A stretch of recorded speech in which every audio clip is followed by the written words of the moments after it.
Assalamu alaikum everyone, welcome to Standout 992. As you all know, this channel is all about Microsoft PowerPoint and this software is used specifically for the creation of presentations.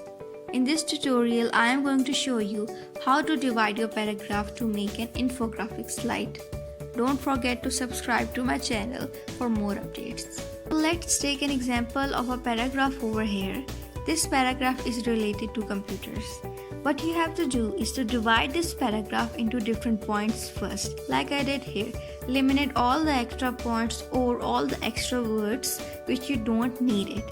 It is important to note that while making your presentation, make sure it should be to the point.